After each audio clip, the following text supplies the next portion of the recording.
እሺ አሁን አንተ እንደዛ ካልከኝ አሁን ብትሞት የት ምትገባ ይመስልሃል? አሁን ብትሞት እርግጠኛ ነኝ እስላም ስለሆንኩኝ የት ገባለሁ?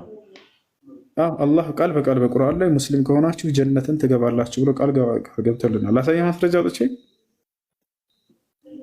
ላሳየህ። ግን ነቢዩ መሐመድ ደግሞ እኔ እንኳን ገነት ልግባ ሲኦል ልግባ እርግጠኛ አይደለሁም ብሏል። አሁን አንተ የራከው የራስ ሀሳብ ነው ወይስ የት ጋ ነው እንደሱ ያሉት? ልብ በሉ። እርግጠኛ አይደለሁም ቦታውን ግን ነቢዩ መሐመድ እኔ እንኳን እርግጠኛ አይደለሁም ብሏል። አሁን አንተ ብትሞት እርግጠኛ ነኝ የዘላለም ህይወት አለክ? እንደሱ አላሉ። እርግጠኛ አይደለሁም አላሉ። ነቢያችን ሰለላሁ ዐለይሂ ወሰለም እርግጠኛ ናቸው። የገነትን በር ራሴ ነኝ የምከፍታት ብለው ተናግረዋል። ገነትን መጀመሪያ የምገባት ራሴ ነኝ ብለው ተናግረዋል። እናንተም ኡመቶቼ ሙስሊሞች ገነት ናችሁ ብለው ራሳቸው ተናግረዋል፣ አረጋግጠዋል። ማስረጃ ላሳይህ። አይደለም ገነት መግባት፣ ገነት በእርሳቸው እጅ ነው የሚከፈተው። ቃል በቃል ምን አሉ? አቲ ኢላ ባብል ጀነቲ ፈአስተፍቲሕ አሉ። የትንሣኤ ቀን ወደ ገነት በር ሄዳለሁ እኔም ራሴ ነኝ የማስከፍታት ብለው ተናገሩ። የዛኔ ማን ነው የሚያስከፍተው? ከነቢያቶች ይጠይቃሉ። አዳም አስከፍትልን ገነትን ይባላል። እኔ አልችልም ወደ ኖህ ጋር ሂዱ ይላል። ኖህ አስከፍትልን ገነት ይሉሉ ተላማኞች። እኔ አልችልም ወደ አብርሃም ጋር ሂዱ ይላቸዋል።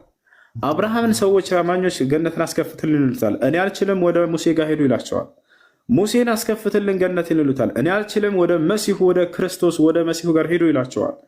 መሲሁን አስከፍትልን ሲሉት እኔ አልችልም ወደ ሙሐመድ ጋር ሂዱ አይደለም የሚለው፣ እኔ አልችልም ወደ ሙሐመድ ሰለላሁ ዐለይሂ ወሰለም ጋር ሂዱ ነው የሚለው። በስማቸው ብቻ አይጠራቸውም ሁላ።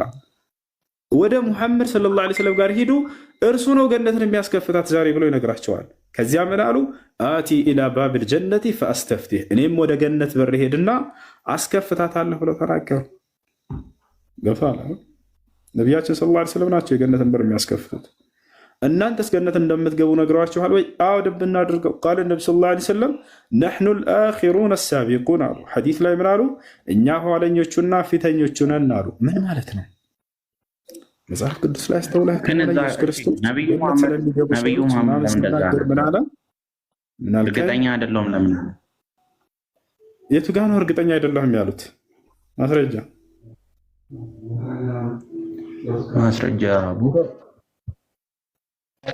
አሁኑን ሙሉ ማስረጃ ግን ማስረጃ እናመጣለን። አንተ እስካሁን ያስተማርከኝ ማለት ነው መጽሐፍ ሁሉንም የተማርኩትን ትምህርት ያስተማርከኝ።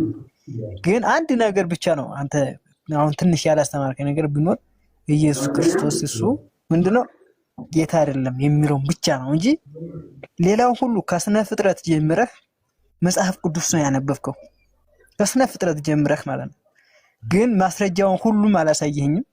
ግን ነገ ችግር የለውም። በዚህ ሰዓት ነገ ገባለሁ። ታዲያ ምን ተረዳህ? ከዚህ መመሳሰሉ ምን ተረዳህ? ነቢዩ መሐመድ ሰለላሁ ዐለይሂ ወሰለም በነቢያት መንገድ ላይ እንደመጡ አትረዱ? አያቸው አይደለ? ራሳቸው መሰከሩ። ከዚህ በፊት ምን ይሉ ነበረ? ነቢዩ መሐመድ ከነቢያት መንገድ ሌላን መንገድ ነው ይዘው ይመጣል። ዛሬ ግን መሰከሩ ባንደበታቸው። ባይከተሏቸውም አሁን ያስተማርከን ሁሉ እንዳለ መጽሐፋችን ላይ ያለ።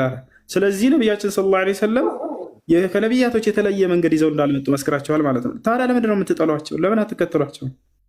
ከነቢያት የተለዩበት ነገር ምንድን ነው? አንተ ካስተማርከን ጊዜ አንተ ያስተማርከን ሁሉ አለ። አንድ ወደ እሱ እንሄዳለን። እኔ መጽሐፍ ቅዱስ ስናገር ምን አልኩ? አንተ መጽሐፍ ቅዱስ ላይ ያለን ነገር ሁሉ ነው ያስተማርከው። አንዴ ተረጋጋ። በመጽሐፍ ቅዱስ ላይ ኢየሱስ ክርስቶስ አምልከኝ ብለዋል ወይንስ አላለም?